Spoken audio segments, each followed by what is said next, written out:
Good morning everyone. आज हम पढ़ने वाले हैं वाटरफॉल मॉडल, जो हमारा सॉफ्टवेयर इंजीनियरिंग का पार्ट है। तो वो हमारा पहला टॉपिक है, जो कि है वाटरफॉल मॉडल। जैसे कि आपको पता ही चल रहा है कि वाटरफॉल मतलब जो हमारे आपने देखा होगा कि वाटरफॉल कैसा रहता है। मत, मतलब वो ऊपर से नीचे प्रॉपर वाटरफॉल करता है। जैसे ये देखो, ये हमारा वाटरफॉल का अपर पॉइंट है और ये हमारे वाटरफॉल का नीचे का पॉइंट है। तो ये ऊपर से स्टार्ट करता है, फिर वो स्टेप बाय स्टेप वो नीचे तक आता है। या इसे हम कह सकते हैं कि मॉडल मतलब वाटर फ्लो ऊपर से नीचे तक करता है हमेशा। तो इसे हम वाटरफॉल मॉडल कहते हैं। तो देखो, waterfall model is a linear and a sequential software development process in which each phase must be a complete before the next phase begin, and there is a no overlapping between the phases. waterfall model क्या है? एक linear और sequential software है। जैसे कि linear मतलब ये इस मतलब जो एक ही लाइन में एक लीनियर स्ट्रक्चर में जो मतलब मॉडल फॉलो करता है, जो लीनियर स्ट्रक्चर फॉलो करता है, हम उसे लीनियर मॉडल कह सकते हैं। और सिक्वेंशियल मतलब पहले वो एक स्टेप करेगा, उस वो स्टेप पूरी होने के बाद वो नेक्स्ट स्टेप पे जाएगा, फिर वो कंप्लीट करेगा, उसके बाद नेक्स्ट स्टेप पे। मतलब वो सीक्वेंस फॉलो करता है, मतलब फर्स्ट स्टेप से सेकंड स्टेप पर, सेकंड स्टेप से थर्ड स्टेप पर। मतलब फर्स्ट स्टेप से वो डायरेक्टली कभी थर्ड स्टेप पे नहीं जाता, इसलिए हम उसे सिक्वेंशियल मॉडल कहते हैं। और वो क्या डिप्लॉयमेंट प्रोसेस है, जिसमें जैसे कि मैंने अभी आपको बताया कि वो एक स्टेप कंप्लीट करने के बाद ही वो नेक्स्ट स्टेप पे जाता है। एक स्टेप छोड़ के मतलब फर्स्ट स्टेप से हम थर्ड स्टेप पे नहीं जा सकते। किसमें? तो वाटरफॉल मॉडल में। वाटरफॉल मॉडल एक सिक्वेंशियल मैनर फॉलो करता है। तो फिर इसके कुछ फेजेस हो गए, जैसे आपको पता है कि हर एक मॉडल के कुछ ना कुछ फेजेस होते हैं। वैसे ही इसके भी कुछ फेजेस है। Requirement and analysis. Requirement and analysis is the first phase of an software in a software engineering of a waterfall model. Waterfall model का ये क्या है? पहली स्टेप है रिक्वायरमेंट एनालिसिस, जिसे हम कम्युनिकेशन भी कहते हैं। मतलब जो डेवलपर है वो अपने क्लाइंट के साथ इंटरेक्ट करेगा, कम्युनिकेट करेगा। मतलब ये क्लाइंट उसकी रिक्वायरमेंट बताएगा कि उसको उनके ऐप में क्या चाहिए, क्या नहीं, किस सॉफ्टवेयर बेस्ड चाहिए। फिर वो डेवलपर वो मतलब उस क्लाइंट को बताएगा कि ये पॉसिबल है। मतलब इन अ कोडिंग में मोस्ट ऑफ दी चीजें पॉसिबल नहीं होती। जैसे हम अ, मतलब क्लाइंट कुछ भी बोल सकते हैं कि मतलब हमें ये फीचर्स है, तो हर एक चीज उसमें पॉसिबल नहीं हो सकती कोडिंग में। तो वो फिर डेवलपर डिस्कस करेगा, कम्युनिकेट करेगा कि उसमें ये चीजें पॉसिबल है या नहीं है। उस हिसाब से हम रिक्वायरमेंट उस हिसाब से रिक्वायरमेंट एनालिसिस ये पहली स्टेप होगी। उसके बाद आती है डिजाइन। डिजाइन क्या है? ये सेकंड फेज है वाटरफॉल मॉडल का।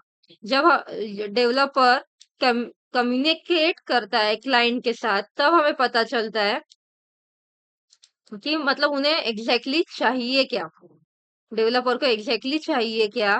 फिर उसके बाद वो एक रफ स्केच बनाता है कि मतलब उसका फिर इंटरफेस कैसा होगा, होम पेज कैसा होगा।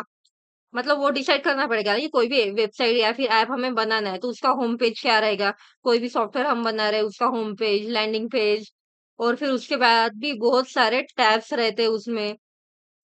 और किसी लोगों को वो यूनिफॉर्म इंटरफेस चाहिए होता है, मतलब सेम ही कलर में सेम टैब रहने चाहिए। मतलब डिफरेंट डिफरेंट टैब एक ही कलर कॉन्ट्रास्ट में वो चाहिए होता है। तो उस हिसाब से वो उस सॉफ्टवेयर का फिर वो आर्किटेक्चर डिजाइन बनाएगा। वो सब कुछ किसमें होता है? डिजाइन में। उसके बाद आता है इम्प्लीमेंटेशन। ये मेन स्टेप भी कह सकते हैं, क्योंकि हम इम्प्लीमेंटेशन में जो क्लाइंट की रिक्वायरमेंट है उसे हम इम्प्लीमेंट करते हैं हमारे कोडिंग के थ्रू। ओके, क्लाइंट की रिक्वायरमेंट को हम इम्प्लीमेंट करते हैं कोडिंग के थ्रू। अब कोडिंग इम्प्लीमेंटेशन इस स्टेप से ही शुरू हो जाती है। देन उसके बाद आती है टेस्टिंग। टेस्टिंग। अब हमने पूरा के पूरे कोड बना लिए बच्चों, सुनो। हमने पूरे के पूरे मतलब कोड बना दिए, पूरे फाइल्स फोल्डर्स सब कुछ क्रिएट है, लेकिन उसमें फिर बग्स आएंगे, एरर आएंगे। तो वो हमें पता तो चलना चाहिए ना, मतलब क्या बग्स आ रहे हैं, क्या एरर्स आ रहे हैं। तो वो हमें किस फेज में पता चलता है? टेस्टिंग में। टेस्टिंग में हम उस हमने बनाया हुआ सॉफ्टवेयर टेस्ट करते हैं कि उसमें सब कुछ प्रॉपरली वर्क हो रहा है, कोई बग्स आ रहे हैं, कोई एरर्स आ रहे हैं, वो हम सभी टेस्टिंग फेज में चेक करते हैं। उसके बाद आता है deployment. Deployment is also the important step and it is a fifth step in a waterfall model, जिसमें हमारा जो सॉफ्टवेयर है उसे डिप्लॉय करते।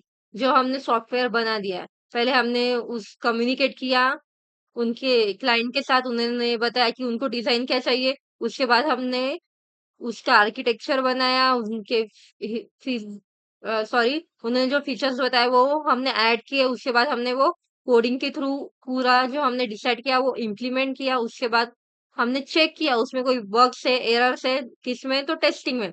उसके बाद हमने वो डिप्लॉय किया। डिप्लॉय मतलब हमने वो यूजर को उसके सिस्टम में डाउनलोड करके दिया कि आप देखो ये फंक्शनिंग कैसा हो रहा है, आपने जो हमें काम दिया था वो सक्सेसफुल हो रहा है, कोई एरर्स आ रहे हैं, बग्स आ रहे हैं। और फिर उसके बाद आता है मेंटेनेंस। ओके। मेंटेनेंस में क्या होता है? जो डिप्लॉय करके हाँ, जो डिप्लॉय करके हमने वो सॉफ्टवेयर हमारे क्लाइंट को दिया है।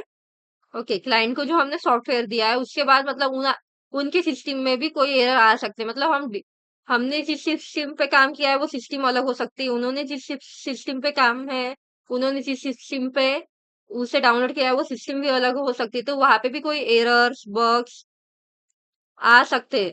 तो उसके लिए हम फिर उसका मेंटेनेंस भी चाहिए होगा कि मतलब कैसे वर्क कर रहा है, कैसे नहीं, प्रॉपर हमें वो देखना पड़ेगा ना। मतलब सिर्फ बनाना ही काम नहीं होता है सॉफ्टवेयर डेवलपर का, उसे चेक करना, टेस्ट करना। उसके बाद जो जब हम उसको डिप्लॉय करते, लॉन्च करते उस ऐप को, फिर उसको मेंटेन करना, ये सब काम होते हैं सॉफ्टवेयर डेवलपर के। और ये सबको पता है कि ये पूरे के पूरे काम होते हैं सॉफ्टवेयर डेवलपर के। ओके। तो उसके बाद वाटरफॉल मॉडल फ्लो वैसे ही यहाँ पे देखो, रिक्वायरमेंट एनालिसिस, उसके बाद डिजाइन आता है, डिजाइन के बाद इम्प्लीमेंटेशन। यहाँ पे कोड लिख दिया है तो वो इम्प्लीमेंटेशन है। फिर आता है टेस्टिंग। मैंने ये शॉर्टकट में बनाया है। टेस्टिंग के बाद मैंने जैसे आपको बताया कि वो डिप्लॉय होता है। ओके। उसके बाद हमें वो मेंटेन करना पड़ता है, सिर्फ बनाना हमारा काम नहीं, उसको मेंटेन करना भी हमारा काम होता है, इसलिए। देन उसके बाद advantages. Okay. Simple and easy. मतलब जो हमारा वाटरफॉल मॉडल है, जैसे कि मैंने बताया कि एक लिनियर और सिक्वेंशियल मॉडल है, तो उसे हमें याद रखने में या फिर इम्प्लीमेंट करने में ज्यादातर कॉम्प्लिकेशंस आती नहीं है। ओके। क्या ही कॉम्प्लिकेशन आएगी? हमें पता है कि ये स्टेप है, हमें ये फॉलो करना है, एक स्टेप के बाद ये स्टेप करनी ही है। मतलब हर एक स्टेप का एक स्टार्टिंग पॉइंट और एंडिंग पॉइंट फिक्स ही होता है, और एंडिंग पॉइंट के बाद हमें पता रहता है कि ये स्टेप स्टार्ट होने वाली है। तो देन क्लियर डॉक्यूमेंटेशन। अब इसे हम ये क्यों एडवांटेजेस में आ गया देखो, क्योंकि हमने जैसे मैंने आपको यहाँ पे बताया कि रिक्वायरमेंट हमें स्पेसिफिकली पता होती है क्या है क्या नहीं है, तो उसका डॉक्यूमेंटेशन जो अब हम बनाते हैं, डॉक्यूमेंटेशन किस चीज से रहता है बच्चों? जो मतलब क्लाइंट की जो रिक्वायरमेंट है उसके हिसाब से डॉक्यूमेंटेशन बनती है। मतलब उन्होंने बताया कि हमें लॉगिन फे मतलब लॉगिन इंटरफेस चाहिए, और होम टैब हमें बहुत अट्रैक्टिव चाहिए। ये क्या है? उनकी रिक्वायरमेंट है। और ये रिक्वायरमेंट हमें कहाँ पे ना कहाँ पे तो स्टोर करके रखनी पड़ेगी ना, कि हमें पता रहना चाहिए कि हमें बनाना एग्जैक्टली क्या है। तो इसके लिए हम एक डॉक्यूमेंट बनाते हैं, और उसी प्रोसेस को डॉक्यूमेंटेशन बना बोलते हैं। और फिर जब हमें पता है कि हमारे क्लाइंट को चाहिए क्या, तो वो सब हमें क्लियर रहता है कि हमें क्या बनाना है, कैसे बनाना है। तो क्लियर डॉक्यूमेंटेशन ये इसका एडवांटेज है। Then good for a small project. देखो, ये बहुत अच्छा है वाटरफॉल मॉडल और सबसे ओल्डेस्ट जो मॉडल है सॉफ्टवेयर इंजीनियरिंग का वो है वाटरफॉल मॉडल। लेकिन ये सिर्फ छोटे प्रोजेक्ट के लिए हम इस्तेमाल कर सकते, बिकॉज ऑफ आप देख सकते हो कि मोस्ट ऑफ द सॉफ्टवेयर जब हम डेवलप करते हैं तब बहुत सारे चीजें हमें मतलब क्लाइंट बाद में बताता है कि हमें क्या चाहिए क्या नहीं। तो हम उस लेकिन वो हम वाटरफॉल मॉडल में चेंजेस नहीं कर सकते। ओके, जो हमारे चेंजेस है वो हम नहीं कर सकते वाटरफॉल मॉडल में, क्योंकि ये एक लीनियर और सीक्वेंशियल है। तो हम कोई भी चेंजेस इसमें कर नहीं सकते। तो ये हमारे जिसमें हमारा गोल पूरा फिक्स है कि क्या क्या रिक्वायरमेंट है क्या नहीं, तो हम उसमें ये यूज कर सकते हैं इसी। और वो ज्यादातर किस में होता है, जो स्मॉल प्रोजेक्ट होते हैं उसी में हमारा गोल फिक्स रहता है। जो बड़े प्रोजेक्ट रहते हैं वहां पे मतलब बहुत सारे टाइम मतलब ऐसा होता है कि हमें नहीं ये स्पेसिफिकेशन चाहिए, वो चाहिए, ये फीचर्स चाहिए, वो फीचर्स चाहिए, तो हर बार वो पॉसिबल नहीं रहता। वाटरफॉल मॉडल में अगर हमने एक स्टेप पार कर ली तो हम उसे फिर से नहीं कर सकते। मतलब रिक्वायरमेंट कर ली, उसके बाद डिजाइन आई, तो हम रिक्वायरमेंट पे फिर से वापस नहीं जा सकते। ओके, देन अब आता है डिसएडवांटेजेस। ये क्या है, एक रिजिड मॉडल है।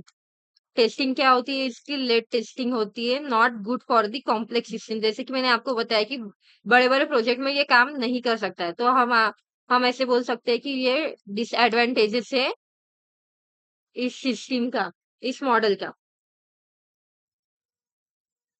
तो थैंक यू, इतना ही था वाटरफॉल मॉडल। एक बार आप फिर से वीडियो चेक कर सकते हो।